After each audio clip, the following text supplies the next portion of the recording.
Oi, boa noite. Porque nós estamos no Evangelho da Noite, mas pode ser bom dia, boa tarde, boa madrugada, a hora que for que vocês estejam escutando, assistindo esse Evangelho, sejam muito bem envolvidos e iluminados. É a hora da sua conexão e nós vamos começar esse Evangelho da noite, que é o do dia 4 de setembro de 2025, lendo uma página do livro Vinha de Luz. E sabe qual é a página? É a número 1. Deixa eu botar aqui uma luz para me avisar, para me ajudar. É a lição, quer dizer, a página no sentido da lição, né? Lição número 1, que é quem lê, atenda. Quem lê, atenda.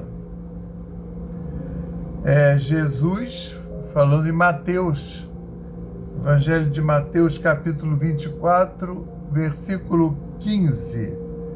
Assim como as criaturas em geral converteram as produções sagradas da terra em objeto de perversão dos sentidos, movimento análogo se verifica no mundo com referência aos frutos do pensamento. Frequentemente, as mais santas leituras são tomadas à conta de tempero emotivo, destinado às sensações renovadas, que condigam com o recreio pernicioso ou a indiferença pelas obrigações mais justas. Raríssimos são os leitores que buscam a realidade da vida. O próprio Evangelho tem sido, para os imprevidentes e levianos, vasto campo de observações pouco dignas. Quantos olhos passam por ele, apressados e inquietos, anotando deficiências de letra ou catalogando possíveis equívocos, a fim de espalhar em sensacionalismo a perturbação. A fim de espalhar em sensacionalismos e perturbação. Alinham com avidez as contradições aparentes e tocam a malbaratar, com enorme desprezo pelo trabalho alheio, as plantas tenras e dadivosas da fé renovadora. A recomendação de Jesus, no entanto, é infinitamente expressiva. É razoável que a leitura do homem ignorante e animalizado represente conjunto de ignominiosas brincadeiras, mas o espírito de religiosidade precisa penetrar a leitura séria, com real atitude de elevação. O problema do discurso do Evangelho, o problema do discípulo do Evangelho, não é o de ler para alcançar novidades emotivas ou conhecer a Escritura para torná-la em arena de esgrima intelectual, mas o de ler para atender a Deus, cumprindo-lhe a divina vontade. Graças a Deus. Graças a Deus. Graças ao Cristo de Deus e graças ao Espírito Santo de Deus. graças às egrégoras do Evangelho da Noite e da Aliança da Fraternidade, graças ao nosso patrono São Francisco de Assis,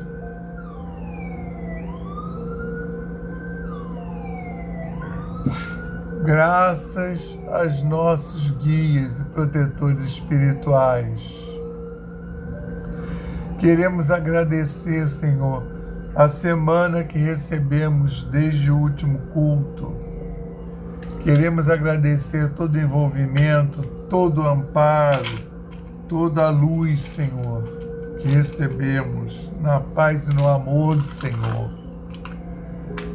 Senhor Jesus, mais uma vez aos teus pés, com júbilo, queremos agradecer por termos essa oportunidade de realizar esse culto, por termos podido, termos sido convidados a comparecer, realizar esse culto e por efetivamente estarmos podendo atender a esse convite. Nós pedimos que os nossos lares sejam visitados física e espiritualmente, na paz e no amor do Senhor, e que nós, Senhor, possamos estar embalsamados nas vibrações maravilhosas dessa caravana espiritual que vai chegar até nós e nos envolver, nos abraçar e nos conduzir, que vai realizar mormente esse culto do Evangelho da Noite e possibilitar que nós possamos ser envolvidos nas vibrações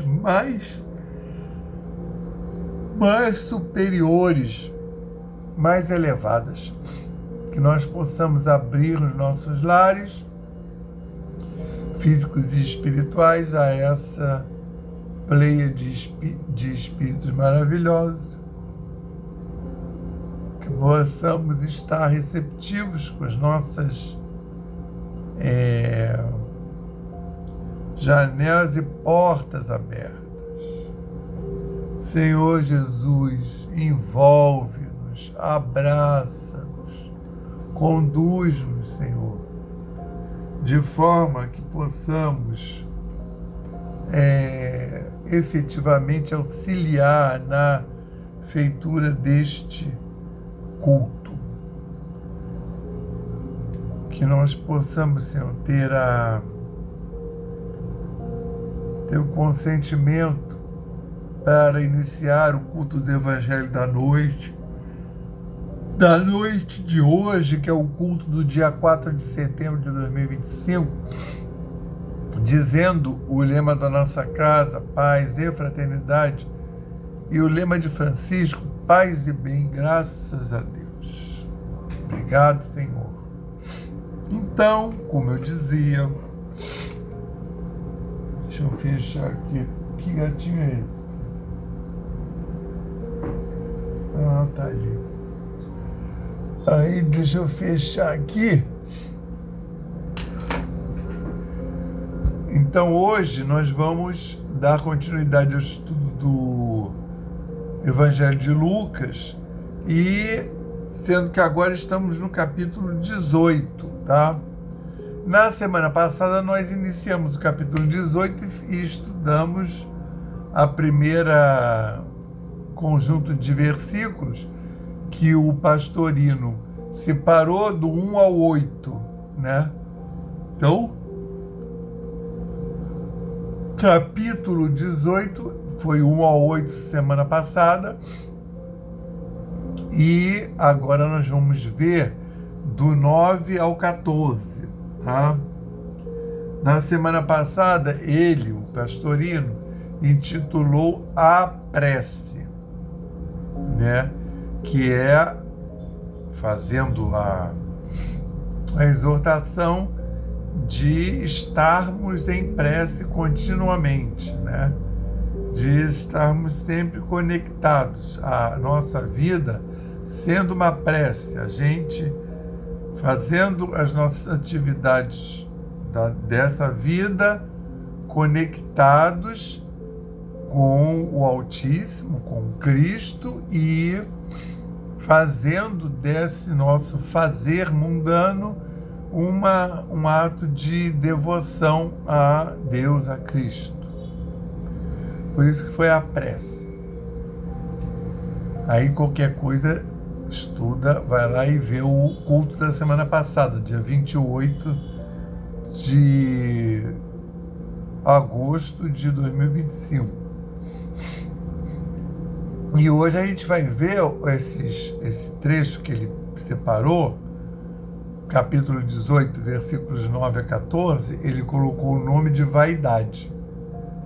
E eu estou chamando a atenção que já tem um tempo que essas passagens todas são só descritas por Lucas. Então, só onde você vai encontrar essas passagens já tem algum tempo, acho que lá desde o capítulo 17, que a gente só encontra em Lucas. Tá? Então, isso foi fruto da apuração de Lucas para algum apóstolo, né, que contou para ele estas passagens junto a Jesus. E aí ele começa assim, ó: disse também esta parábola para aqueles que confiam em si mesmos, que são justos e desprezam os outros. E disse também essa parábola, porque na semana passada foi aquela parábola do juiz supostamente não justo, que era perseguido pela viúva, e que depois que a viúva pedia para que esse juiz a representasse contra seu adversário, e o juiz não dava muita bola, mas depois ela insistiu tanto que ele acabou aquecendo, ele acabou concordando com ela, e aí em cima disso que se desenvolve o estudo da semana passada. Então hoje ele vai contar uma outra parábola, tá? E é por isso que começa logo assim: e disse também esta parábola, o que mostra que ele estava falando não só para os apóstolos, mas para um grupo maior, né? Que eram pessoas que eram seguidores, mas não necessariamente não faziam parte dos 12 eleitos por ele, entendeu?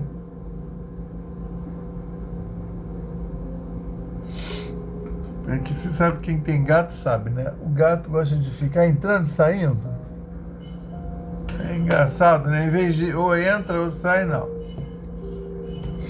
E se eu fechar a porta, é pior que ele fica unhando a porta, e vai dar mais problema. E disse também esta parábola para aqueles que confiam em si mesmos, que são justos e desprezam os outros. Entre aspas, 2 homens subiram ao templo a orar. Um fariseu e o outro cobrador de impostos. O fariseu, de pé dentro de si, orava: Deus, agradeço-te, porque não sou como os outros homens, ladrões, injustos, adúlteros, nem mesmo como esse cobrador de impostos, nem mesmo como esse cobrador de impostos. Jejuo 2 vezes por semana. Olha como eu sou evoluído. E dou o dízimo de tudo quanto ganho.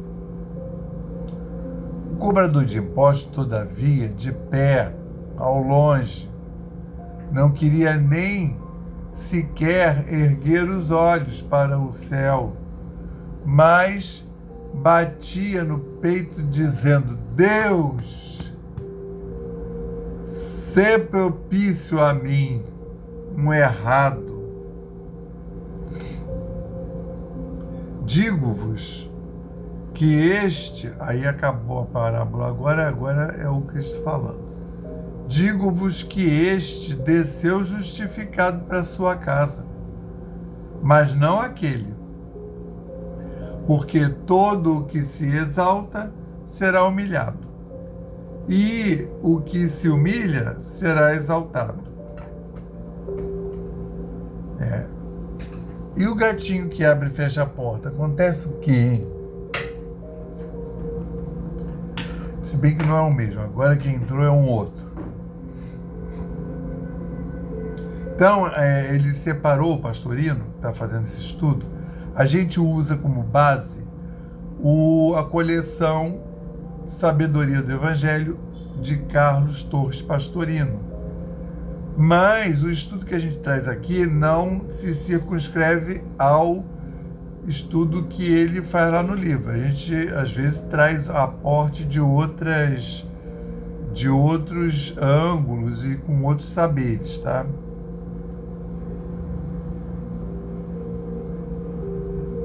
Porque o Pastorino, ele foi monge, lia perfeitamente, né, o grego, esse grego aí, nessa época, e o latim também. Então, esse estudo que ele faz é da tradução que ele faz. Então, ele traduz o texto do original, aí às vezes nos traz informações fantásticas, e depois ele faz o estudo em cima desse texto traduzido por ele. Quando ele tem que mudar alguma palavra, algum verbo, em relação ao que a gente costuma ouvir, das traduções, e aí ele justifica, ele mostra o verbo, ele diz que ele mostra, ó, nessa época aí, esse verbo era usado dessa forma, tá? Fulano, ó, vamos dizer Marcos usa esse verbo mais 28 vezes, com esse sentido aqui, entendeu? Então ele faz não só o estudo, mas o estudo em cima do texto bíblico traduzido do original. Porque você sabe que dependendo da tradução, as pessoas gostam de azeitar, né, botar palavras que tragam aquela teologia para perto da sua linha, da sua denominação, tá? Porque a gente sabe que são muitos cristãos, né? Então, aí o cara, ele é maronita, cristão maronita, que é a igreja lá do Líbano, e aí ele leva um pouco lá para as interpretações maronitas. Aí ele é evangélico, né, pentecostal, aí ele leva para lá. Ou ele é um evangélico anglicano, né, ou ele é católico apostólico romano, ou ele é um católico grego, enfim, ou ele é um copta, né?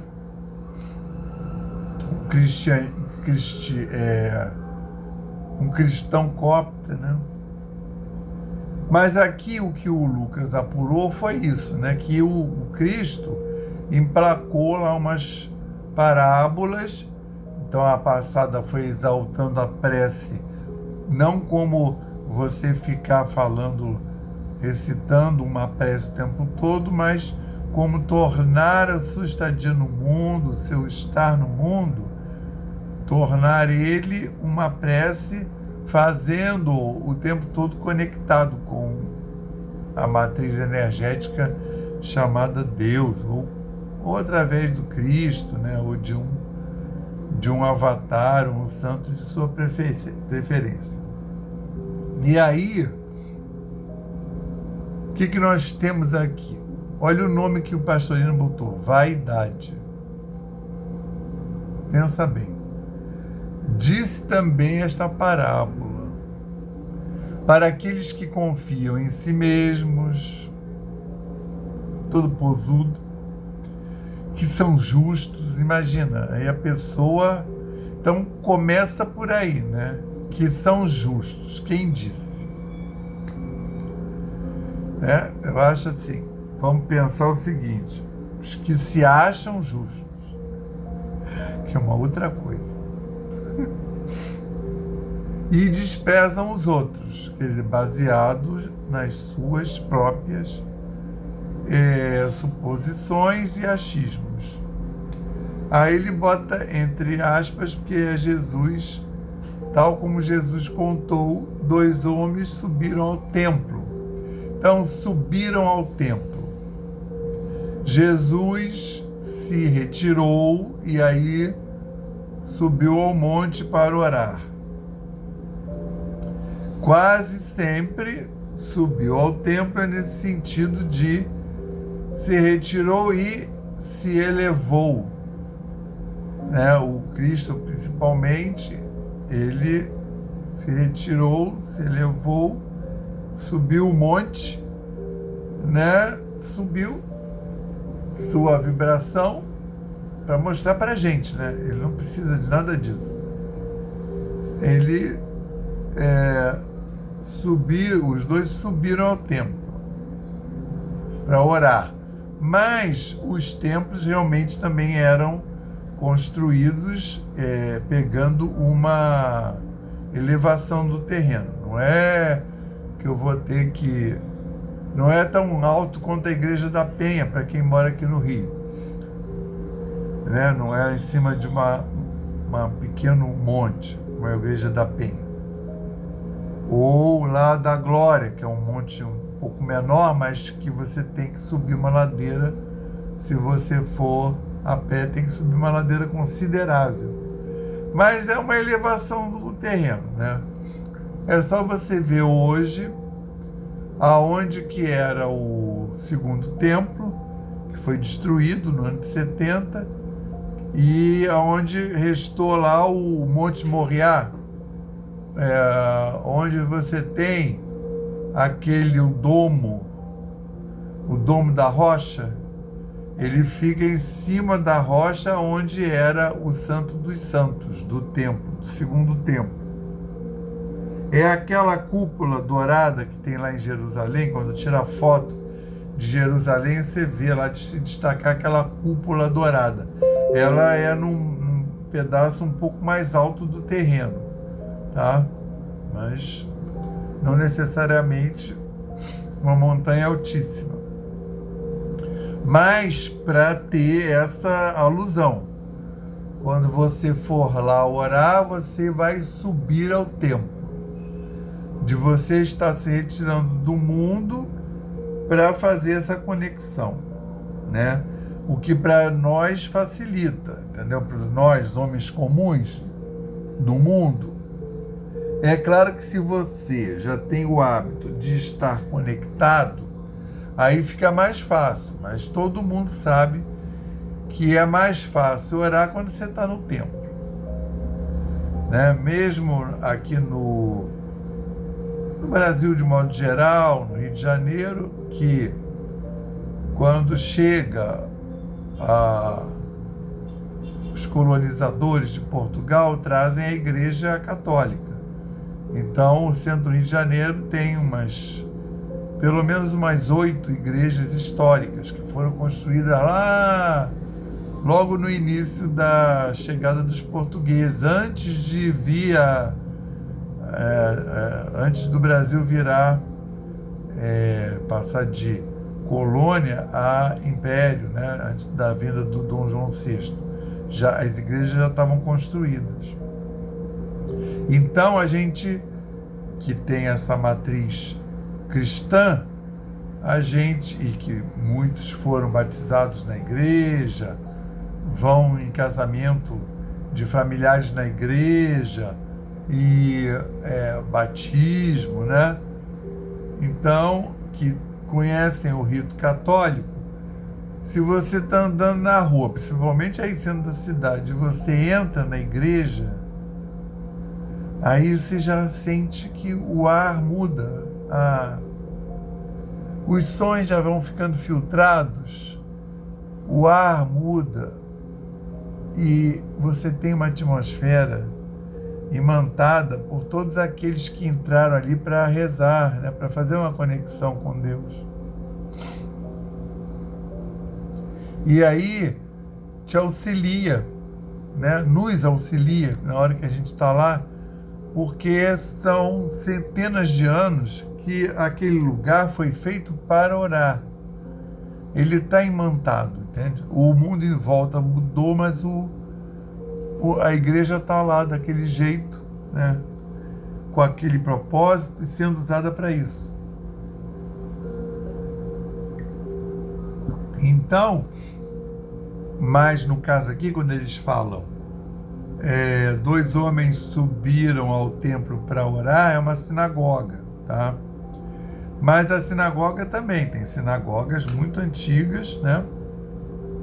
Principalmente fora daqui, mas aqui também tem, e que, como a sinagoga é um lugar de oração, ela também fica imantada, já auxilia a fazer uma conexão. E aí ele fala que mas aí a atitude, como é que esses homens, qual é a atitude que eles estão levando para se colocar na frente de Deus, perante a Deus, né? Aí ele coloca, 2 homens subiram ao templo para orar, um era fariseu e o outro era cobrador de impostos. Fariseu eram aqueles judeus, que também tem muitas denominações, né? Que eram muito ciosos da execução da religião, e eles observavam muito fazeres externos. Eles estavam sempre muito atentos, né, a ritos, a fazeres externos. Os ritos das religiões foram feitos para que nós, homens, conseguíssemos fazer essa conexão com o Altíssimo. Como a gente tem esse sentido, a gente fica ouvindo, aí tem uma maneira lá de você rezar, do padre falar, ou do lado do pastor. Então é a maneira de te pegar pelo ouvido. Aí tem um ritual, que se você ficar com o olho aberto, você está lá seguindo. Agora ele está incensando o altar, está indo em volta do altar. Agora ele está, olha, o padre está todo paramentado, e ele está de verde, por que será? Aí, porque estamos numa época do ano que é para vestir verde. Toda essa ritualística que é para manter a gente pensando ali naquilo, prender a nossa atenção, né? Mas não é para escravizar você. Então, mas os fariseus, inclusive, assim, porque quanto mais foi avançando a religião, o tempo, né, dos homens praticando a religião foi tendo um foco no seu templo interno, no templo que é você. Em que você está melhorando você, sua estada no mundo, seu ser. E aí o que Cristo veio, então, colocar um holofote grande, que não é o fazer externo que transforma ninguém, nem que é o que Jesus e o Cristo e Deus perseguem. Então, chamando a atenção, é a sua reformulação moral, é você se transformar no homem novo, fazer a metanoia. E aí os fariseus cobram muito a se fazer externo, né? E junto com os fariseus, mas eles são muito cheios de si, eles estão bem aí na descrição que é feita, né, para aqueles que confiam em si mesmo, que são justos e desprezam os outros. Então os fariseus desprezavam os outros. Entendeu? Porque eles se achavam o suprassumo do fazer religioso. Só que eles mesmos depois não faziam coisas e davam desculpas para isso. Com os outros eles eram muito rigorosos, mas com eles mesmos já não era aquela rigorosidade toda. Então, ele diz que aí os dois subiram ao templo, e cobrador de impostos, assim, era a pessoa mais execrável que tinha na época, entendeu? Era tipo um pária, um ladrão, sei lá. Tanto é que eles não se integravam à sociedade local, eles viviam entre eles, davam festas entre eles, viviam separados. Então o fariseu, de pé, dentro de si orava: Deus, agradeço-te porque não sou como os outros homens, ladrões, injustos, adúlteros, nem mesmo como esse cobrador de impostos. Aí não precisava falar mais nada, que aí era o último dos homens. Ele está se achando muito melhor, mas assim, ele que está sendo juiz dele e dos outros. E a gente sabe, o povo da época sabe de conviver, que os fariseus não eram nada demais do que o resto da população. Aí ele fala: jejuo 2 vezes por semana e dou o dízimo de tudo quanto ganho. A questão é que a gente já está num momento de construir esse homem novo, de ouvir essa boa nova que o Cristo está trazendo. Aí o cobrador de impostos, que era, para a sociedade, ele era mais devedor, ele era execrável, aí, todavia, de pé ao longe, ele já se colocava até mais atrás, não queria nem sequer erguer os olhos para o céu, mas batia no peito dizendo: Deus, sê propício de mim, um errado. E aí, essa atitude, aí olha o que o Cristo diz: digo-vos de que desceu justificado para a sua casa. Lembra, subiram ao monte, à sinagoga, ao templo, e agora desceu justificado para a sua casa, digo-vos que desceu, digo-vos que o cobrador de impostos, desceu justificado para a sua casa, mas não aquele, o fariseu que começou. Porque todo que se exaltar será humilhado, e todo que se humilhar será exaltado.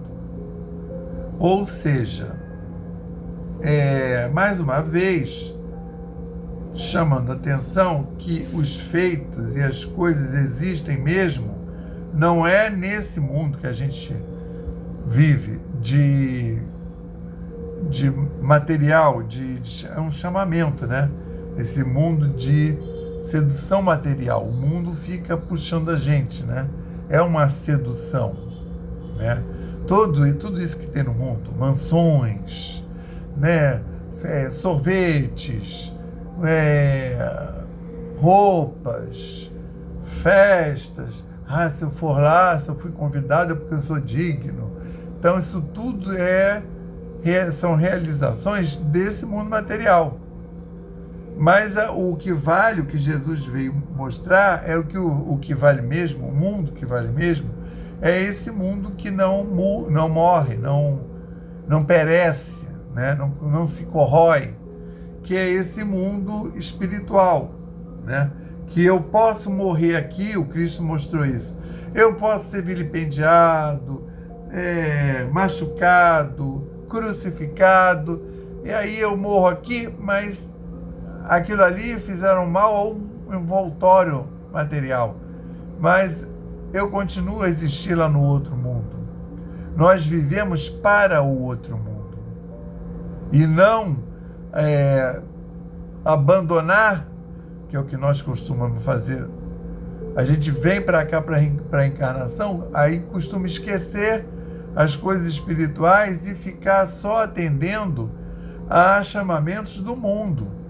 Então você nota que às vezes a pessoa tem tempo para tudo. para ir ao cabeleireiro, para ir à festa, para comprar roupa nova, para escolher um carro novo, para escolher a sua casa nova, uma mansão nova, mas ela às vezes não tem um tempo na semana para frequentar lá o seu culto, seja qual for, seja na sinagoga, seja na igreja reformada, ou na igreja católica, ou mesmo num terreiro de Umbanda, ou num templo budista. A pessoa, eu não tenho tempo para ir, mas é um culto uma vez por semana. Eu nem estou dizendo que é essa a frequência, como a gente já viu na lição passada, a gente deve estar conectado o tempo todo, mesmo quando não estamos dentro do templo. Então, na verdade, é isso que ele está chamando a atenção, né? É a maneira, além de se conectar, a maneira como você faz isso. Agora nós vamos passar para o passe fluídico terápico. Vocês vão se colocar confortavelmente e acompanhar esses mantras, chamando um espírito da Pleiade de Francisco de Assis ou um da egrégora, lá da falange do santo de sua devoção. Elevemos mais uma vez os nossos pensamentos ao Pai e confiemos.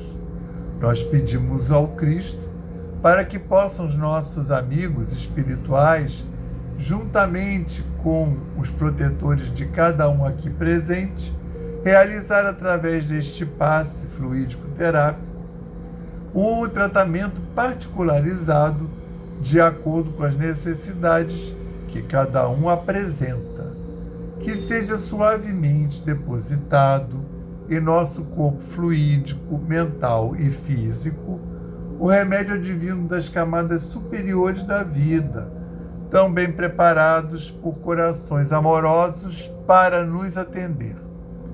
Rogamos ainda que os benefícios deste passe se estendam aos nossos lares, envolvendo de forma carinhosa nossos familiares, parentes e amigos, proporcionando-lhes igualmente tratamento eficaz. Intimamente, pedimos forças para desenvolver em nós coragem, discernimento e paciência e bom ânimo em nossa lida diária, nos colocando agora na posição de receptores, abertos à boa influência do alto, alentando a nossa consciência de que somos seres oriundos e viventes no universo de Deus.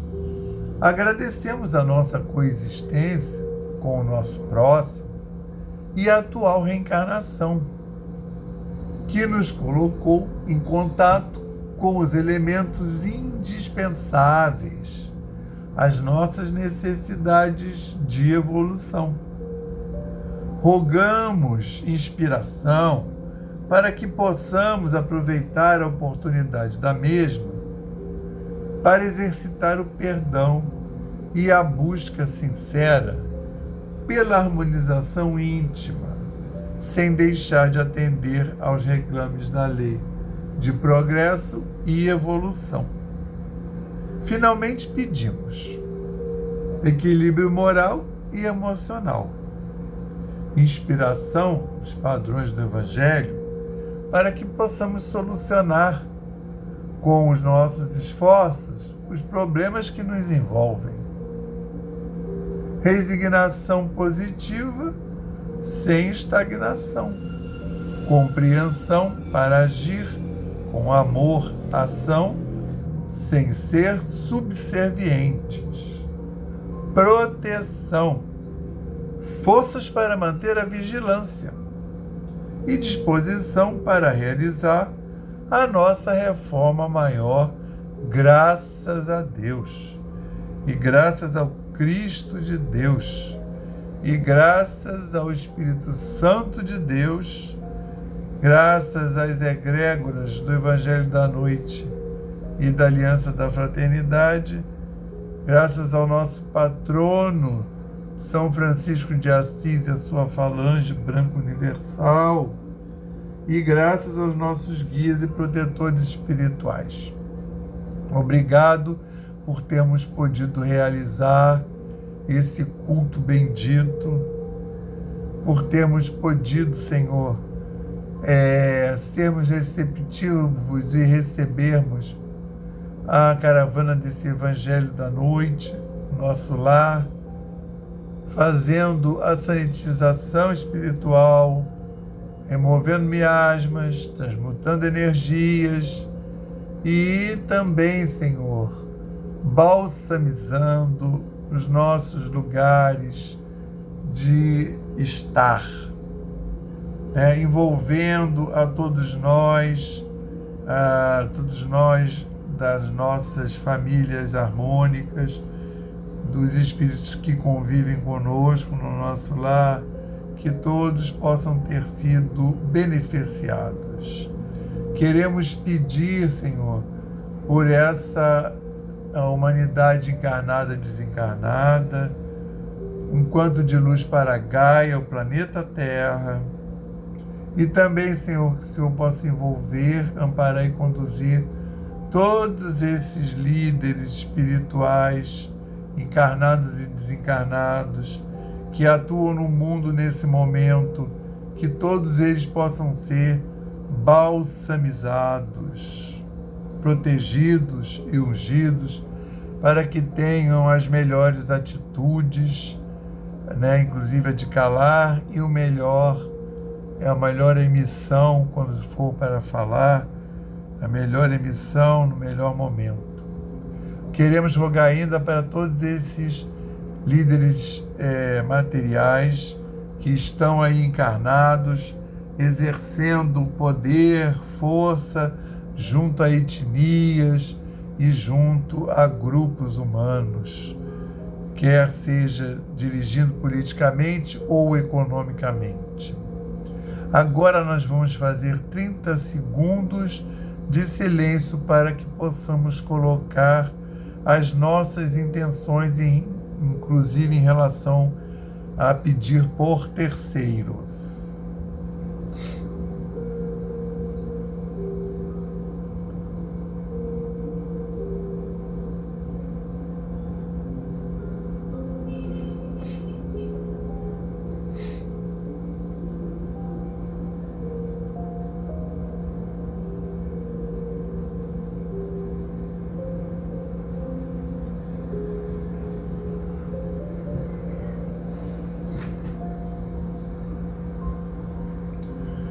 Nosso Senhor Jesus Cristo,